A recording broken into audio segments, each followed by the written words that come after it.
আশুলিয়ায় ফুটপাত দখলমুক্ত ও যানজট জনদুর্ভোগ কমাতে শ্রমিক দলের উদ্যোগে ফুটপাত উচ্ছেদ। মোহাম্মদ মামুন হোসেন, ঢাকা ব্যুরো প্রধান। আশুলিয়া বাইপাইল ফুটপাতের দখল মুক্ত ও জনসাধারণের চলাচল স্বাভাবিক রাখতে সড়কের ওপর অবৈধ স্থাপনার কারণে সৃষ্ট জনদুর্ভোগ কমাতে উচ্ছেদ অভিযান পরিচালনা করেছে আশুলিয়া থানা শ্রমিক দল। আজ ২৬ ফেব্রুয়ারি ২০২৬ বৃহস্পতিবার আশুলিয়া বাইপাইল বাস স্ট্যান্ড এলাকায় অভিযান চালানো হয়। এই সময় আশুলিয়া থানা শ্রমিক দলের সভাপতি মোহাম্মদ আবিদুর রহমান পাশান এবং আশুলিয়া থানা শ্রমিক দল সাধারণ সম্পাদক মোহাম্মদ রবিউল ইসলাম ও আশুলিয়া থানা শ্রমিক দল সাংগঠনিক সম্পাদক মোহাম্মদ আনসারুল ইসলামের নেতৃত্বে অভিযান পরিচালনা করা হয়।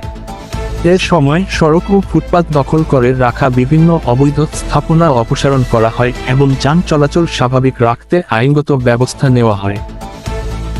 আশুলিয়া থানা শ্রমিক দলের সভাপতি মোহাম্মদ আবিদুর রহমান পাশান বলেন, প্রধানমন্ত্রী তারেক রহমান বলেছেন চাঁদাবাজ মাদক সরকারি জায়গা দখল কেউ করতে পারবে না।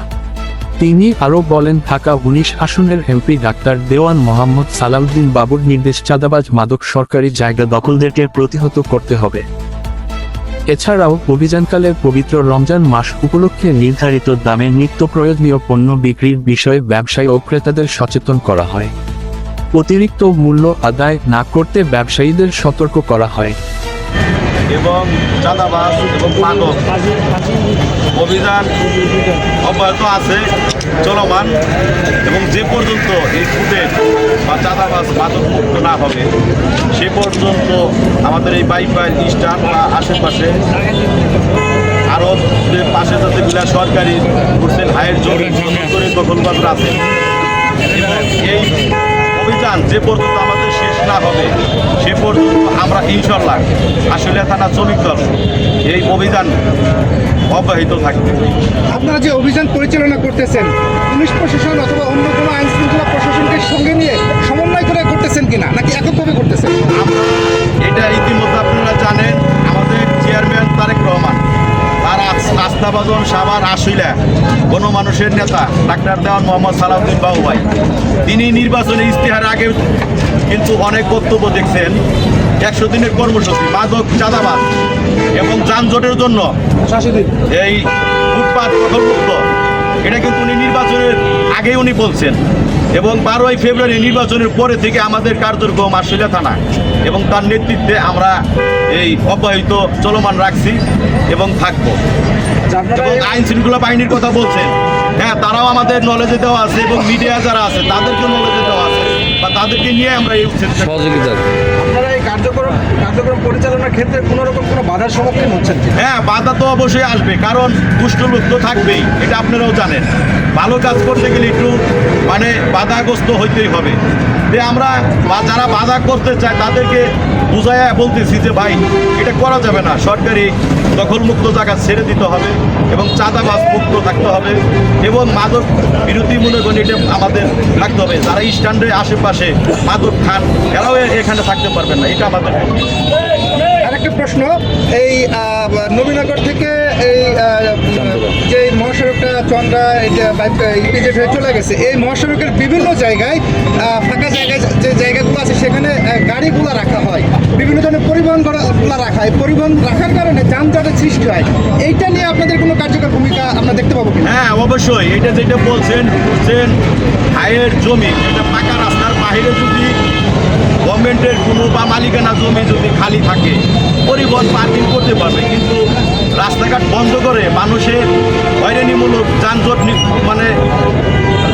এই অবস্থান করে সে ওখানে গাড়ি রাখতে পারবে না। এটা আমাদের চলমান অব্যাহত, এটা থাকবে আমাদের এই পক্ষে কি ব্যবস্থা নিচ্ছেন আপনারা? আমরা বিগত কিছুদিন আগে নির্বাচনের পরেই দেখছেন, আমি অলরেডি কিন্তু মাঠে ভোটের আগের দিনও এগুলো আমি কিন্তু স্ট্যান্ডের পরিচালনা শ্রমিক দলের পক্ষে থেকে আমরা কিন্তু এটা চলমান কিন্তু আছে। এবং যেটা আপনি বলছেন বগুড়ার যাত্রী না, এই রংপুরের যাত্রী বগুড়া নামায় দেয় রাত্রে, এই যেগুলো ব্যাপার এগুলো আমরা প্রতিদিনই মাইকিং করতেছি এবং কাউন্টার মাস্টারদের সাথে নিয়ে এবং মোটর সাথে নিয়ে প্রতিদিনই আমরা এইটা অব্যাহত আছে। স্পেসিফিকলি এরকম কোনো অভিযোগ পান কোনো পরিবহন শ্রমিক বা পরিবহনের বিরুদ্ধে আপনারা কীরকম ব্যবস্থা নেবেন? আমরা ব্যবস্থায় এখানে কোনো যাত্রী হয়রানি হইতে পারবো না। প্রথম কোনো কাউন্টার বা কোনো মোটর ডিপার্টমেন্টের শ্রমিক যদি এটার সাথে জড়িত থাকে, এটার সাথে সাথে আমরা আইন এবং শৃঙ্খলা বাহিনীর আমরা সহযোগিতায় এটা আমরা মনে করেন কি প্রতিবাদ করব এবং প্রতিহত করবো আমরা, এবং সাধারণ মানুষ পক্ষে নিয়ে। এবং আশিলা থানার শ্রমিকগুলো থাকবে। এবং এই অঞ্চলটা আপনারা জানেন এটা খুবই কিন্তু জনসংখ্যা বসবাস করে এই অঞ্চলে, কেন পোশাক শিল্প আমাদের এই অঞ্চলে।